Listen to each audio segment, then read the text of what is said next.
This podcast is part of the Michigan Sports and Entertainment Podcast Network. Go to michigansportsandentertainment.com for more great podcasts. Hey everyone, this is Austin. What's going on, guys? This is John. And you're listening to the Voice of the Fan Sports Podcast.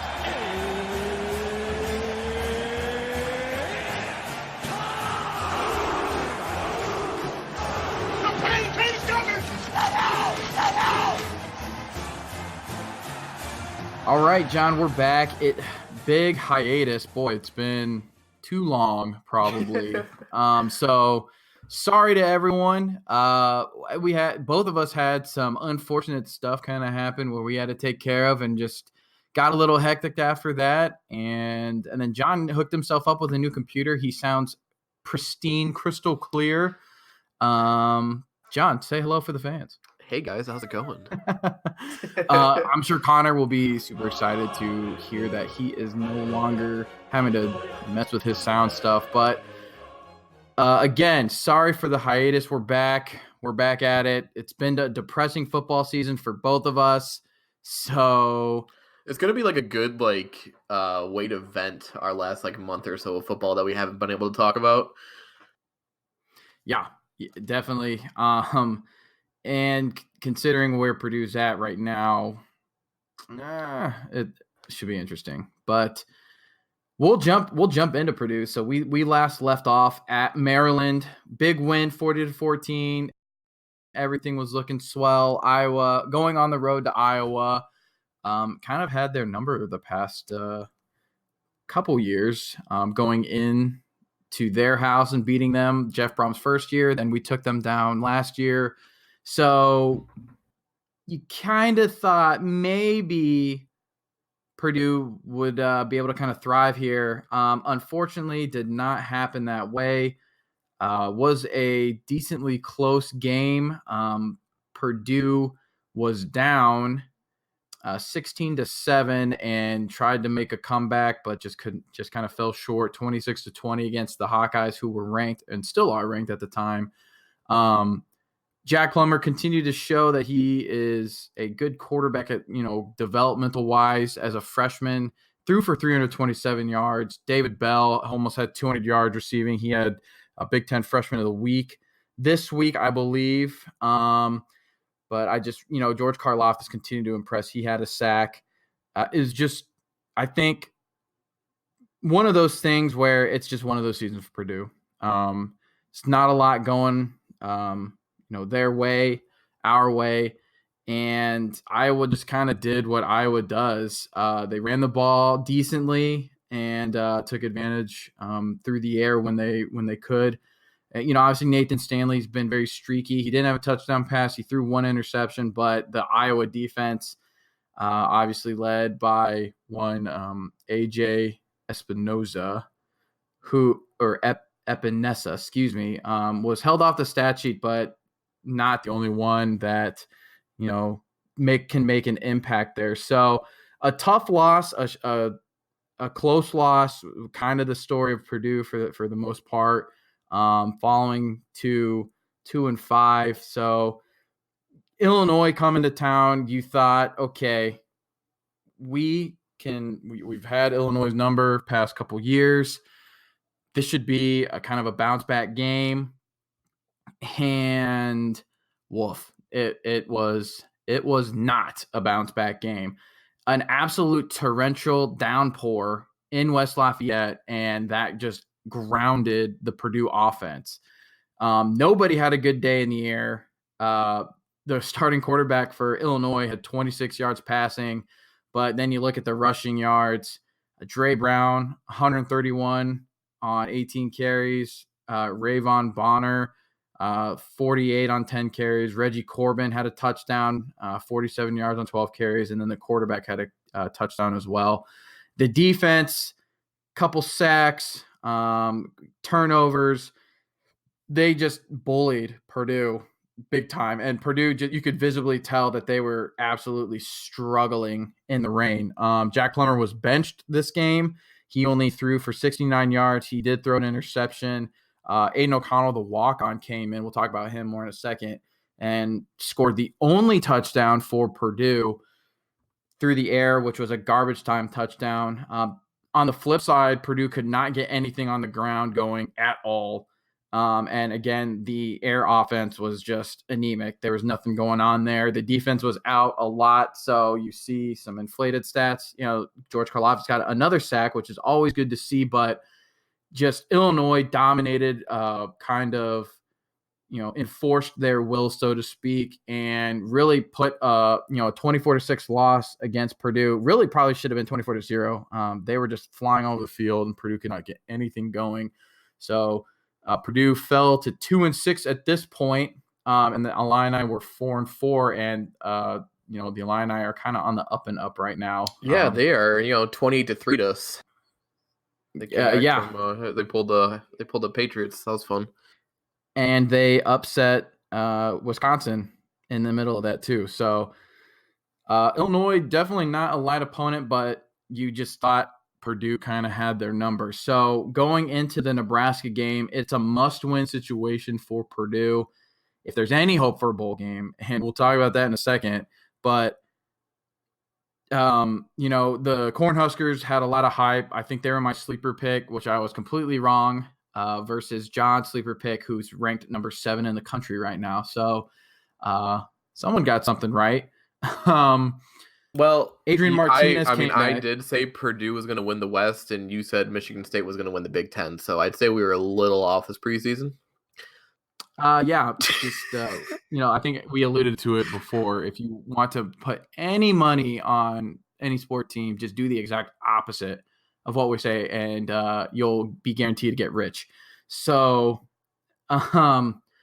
Nebraska at Purdue, a really good game. Back and forth action.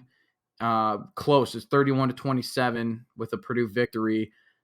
Adrian Martinez was bottled up through the air for the most part. Did have some late touchdown runs when Purdue was up, and that's when it kind of started going back and forth a little bit. But really a good test, I think, for Purdue's defense, just because Nebraska, despite not being, super, super great, they're athletes. J.D. Spielman, Wandell Robinson, who I think may have been hurt, but Adrian Martinez come back from injury, but still did some damage on the ground. So the defense did their part. They stepped up when they needed to. And then the offense, Jack Plummer, 2 touchdowns, 2 picks. He actually got hurt in this game, and this is where we lost him for the year with a broken ankle. Aiden O'Connell came in and led the final drive to secure the victory, or rather he led 2 drives, but the last one being the final drive.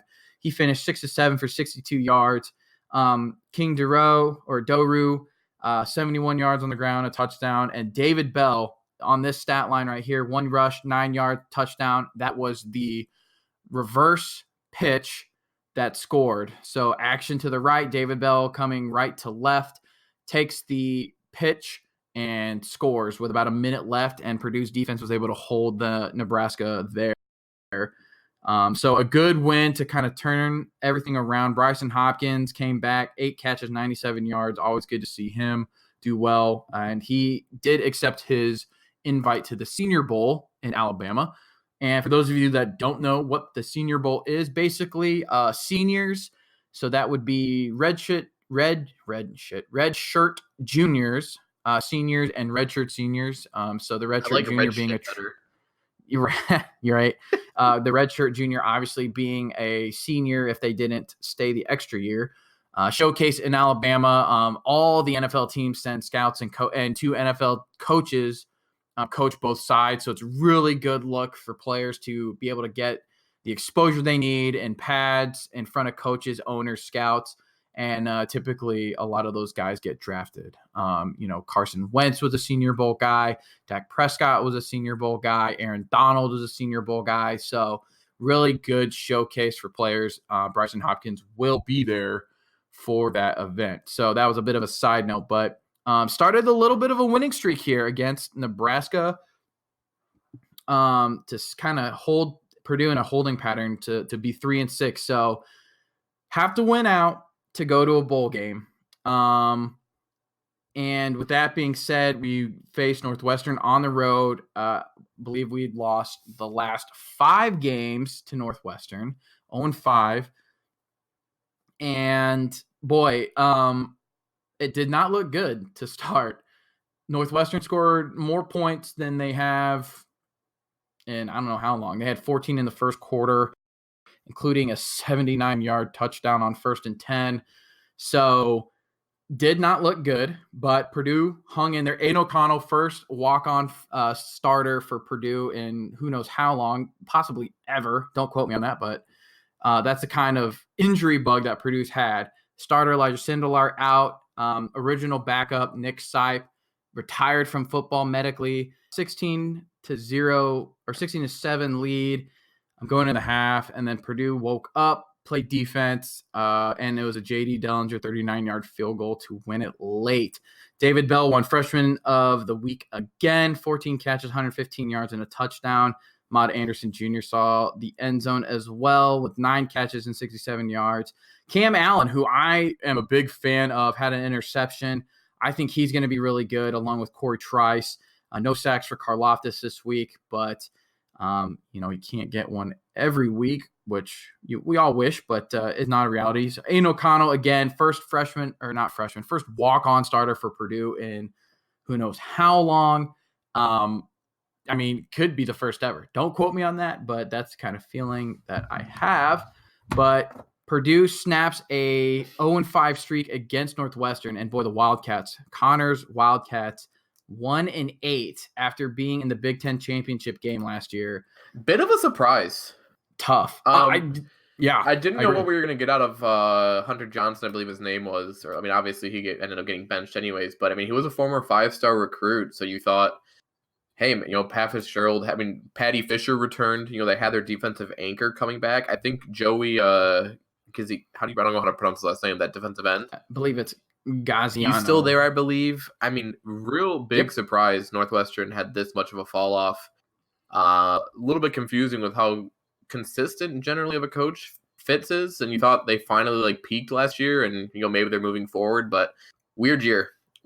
Obviously, the offense was not where they wanted it to be. Yeah, I really think they just lack playmakers right now. They lost a lot of them. Lost your starting quarterback that's been there forever. So it just makes it hard. I think the recruiting class coming in, they've got an awesome new facility as well. I think it's all glass right on Lake Michigan in Chicago. So definitely going to be nice. And then being in the Big Ten championship, obviously another big deal for them. So I think they'll be okay. Maybe next year they've got some guys coming in that, bring some more athleticism to the team. But I think that's what they're missing and lacking. And they've just really struggled this year. So for the Purdue Boilermakers, obviously 4-6, continuing their little win streak, having to win out to go to a bowl game. But here's the problem. Not this coming weekend, but the following, the 23rd, on the road at Wisconsin. Boiler up. You don't have your starting quarterback. I don't know if Rondell Moore will play. Honestly, I don't know if we'll see him. We played Wisconsin this year, and it wasn't fun, so have fun. Yeah, you think, maybe Illinois beating them means anything? I don't really think it does. But it's going to be tough. I am not really sure what that's going to look like. Jonathan Taylor had 300 yards rushing against Purdue last year. Their offensive line didn't miss a step. They've still got a couple guys that will be in the NFL. Wisconsin is like OLU. They just produce offensive linemen like it's nobody's business. And then running backs too. So they're getting good quarterback play for the most part out of Jack Cohn. And their defense is just locked in. So does Purdue win this game to stay bowl eligible? Boy, I just do not think so. Unfortunately, too many injuries. You just don't have the beef in the middle to slow down that rushing attack. You're just susceptible over the top. I think it's going to be a great learning experience for these young guys. Really excited to see what George Karlaftis is able to do against some NFL caliber linemen as a true freshman, and some of these secondary guys as well. Cam Allen, Corey Trice, those guys. But boy, I think it's a bit of a tall order to ask this team to go into Camp Randall and win against a top-tiered Wisconsin team. So I just do not see it, unfortunately. And then IU comes to town the following week, just as a double preview. That's the last game of the year, and the Hoosiers are actually ranked in the top 25. They do have to play Penn State, so we might see them get knocked down, and then they do have to play Michigan. So they might go tumbling out of the rankings, but that's the kind of team that Indiana's been able to put together. Really talented freshman quarterback. Yeah, I know they gave speaking MSU of Indiana, man, we have a top 25 win this season. Thanks, AP poll. Yeah. Woo! There you go. Sneak that one in there. All right. It's funny looking at my predictions because I wanted to see what I said about the Purdue-Wisconsin game. Obviously, if you guys are fully healthy. But, man, I had you guys going on a roll. Beating up on Minnesota, beating Penn State by 10, beating Maryland by 21. Did you guys beat Maryland? We did. We beat them by... See, I called it. Oh, gosh. What is that? 34? No, 24. Wow. No, 34. Yeah. 34 points. I did have you guys losing to Iowa. I had you guys giving Illinois an absolute spanking, 52-21. Yeah, perhaps on a sunny day. not a rainy day. Had you guys beating Nebraska, Northwestern. I do have you beating Wisconsin and Indiana, buddy. How do you feel about that now? I think if you knew what you knew now, you wouldn't have made these picks. I don't think I would have. I honestly had Michigan State going 9-3 too. So, hey, it's Connor, the editor, the maestro behind the curtain. I'm doing this because the audio just cut out right here. So now I'm making an awkward transition to the next part. If you love and appreciate me, my Venmo account is at CONNOR-LOHSE. Send me donations up to $10 or $1 million. Thank you so much. Bye. So I don't know whether Connor cuts this in or out or not, but first podcast back in a month, and boy, we're having some struggles. Wolf. It's kind of a representation of our team's football season. Yeah, the podcast going on hiatus, struggling technically, our team's struggling. I mean, if there could have just been, the year 2019, not great for us. It's not a good year. But yeah, John made some crazy predictions, and yeah, he probably wouldn't have made them if he knew that Rondell Moore would be out, Elijah Sindelar would be out, Marcus Bailey would be out, Lorenzo Neal hasn't come back. Gosh, who else? Just keep going. I probably could. Everyone's just playing banged up too. I mean, people are like game time decisions all over the place. So, I don't know, but yeah, Wisconsin on the road, then IU comes to town. So depending on what IU, I'm going to actually look here, because say Purdue doesn't win against Wisconsin, IU has Penn State and oh no, they're bowl eligible. Okay, never mind. We can't play spoiler. Yep, never mind. Just kidding. Wow, they are. Huh. What are you looking for? Well, I'm just looking at the Big Ten East. It's Ohio State, Penn State, Indiana, then Michigan. So interesting. Yeah. Michigan State's way down there if you're looking for your future Big Ten champions. Yeah, I see them just above Maryland. Yeah, 4-game losing streak. It's been good times. Yeah, can't wait. I'm just waiting for everybody to get fired. It probably could happen. Kind of want D'Antonio gone, but I got to be realistic and just hope he gets rid of the offensive staff. Yeah, definitely. I think some big changes are going to happen. We'll get into that tomorrow, though. But yeah, it's Ohio State, Penn State, Michigan, Indiana, Michigan State, Maryland, and the gem of the Big Ten, Rutgers. Although they are better than Northwestern this year. Look at that. Hey, what can you say? Big Ten's been pretty bottom, like top heavy is a safe word to say. Kind of like the SEC. Yeah. But I'm just looking at getting completely off track, looking at Minnesota. They have Iowa on the road this weekend.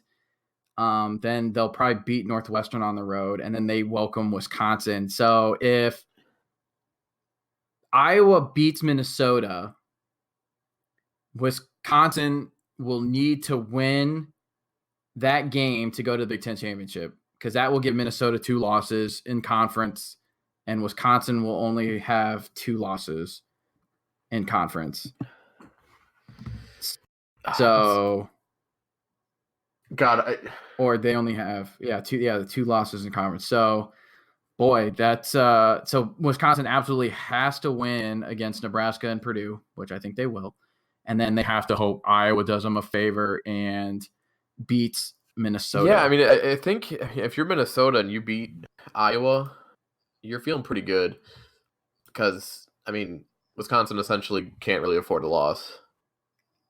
Yeah. And the fact that Wisconsin beat Iowa by 2 points this past weekend is actually a huge deal looking at it intently. Yeah. God. I think this is as much the Penn State game was kind of like their, okay, we can compete game. I think this Iowa game, given I don't think Iowa is the greatest, but going to Iowa is always a tough task. If they can go and beat Iowa by, let's say, a touchdown or 10 points, I think Minnesota's like for real. Fleck's done a great job there. Kind of upset he signed his mega extension. He's always been kind of my dream coach after D'Antonio. I knew it was always a slim chance, especially when he left Western and came to another Big Ten school. But man, it's such a great hire for them looking at it right now. And a lot of people were hammering on them early about barely beating, San Diego State and South Dakota State. I'm sorry, and Fresno State, Georgia Southern, and then they beat Purdue by 7. And after that, I mean, they've been kind of chugging. I mean, they haven't struggled.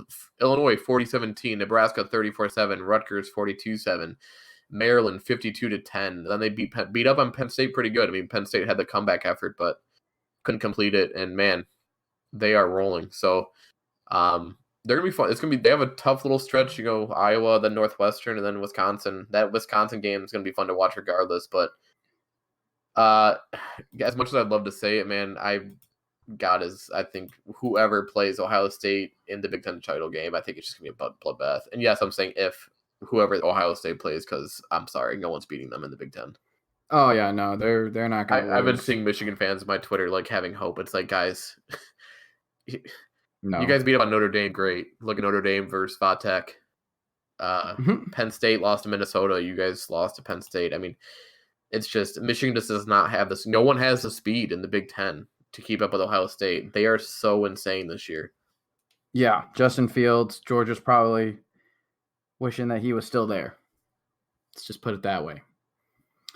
But yeah, that's Purdue football. We're wrapping up the season already, which feels weird, but already, another top 25 recruiting class coming in for Purdue. Still kind of looking to. Yeah, I was just looking at I had the Big Ten recruiting rankings pulled up.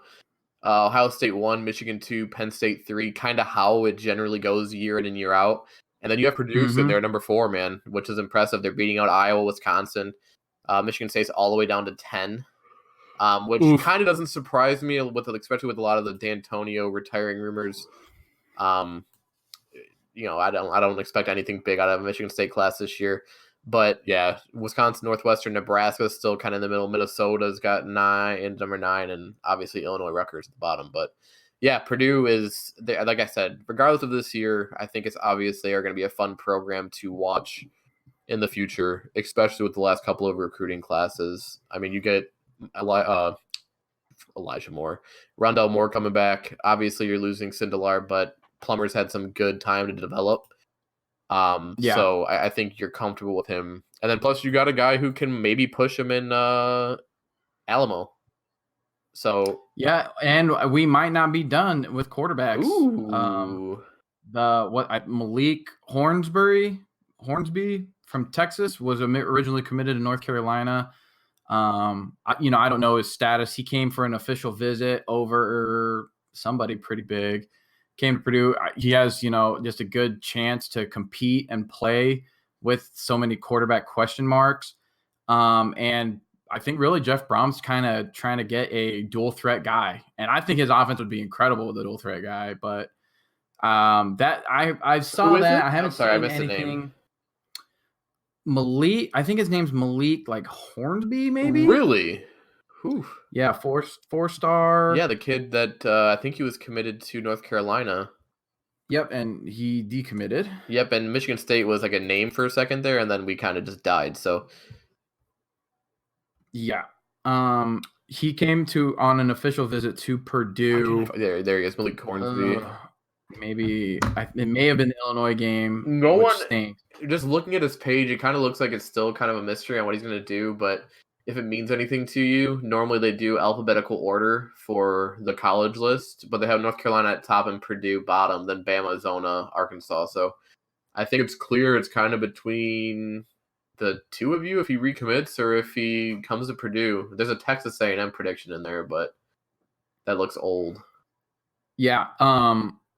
It's so I don't know if Purdue's done. It was supposed to be a small class, but we're waiting on You're a at couple 20 of right now, it so, looks like. Yeah, with potential of there was a grabbing kid, some more. Christian Gonzalez. What's going on with him? He's looking like he's getting a bunch of crystal balls to Colorado right now. Yeah, I do not know.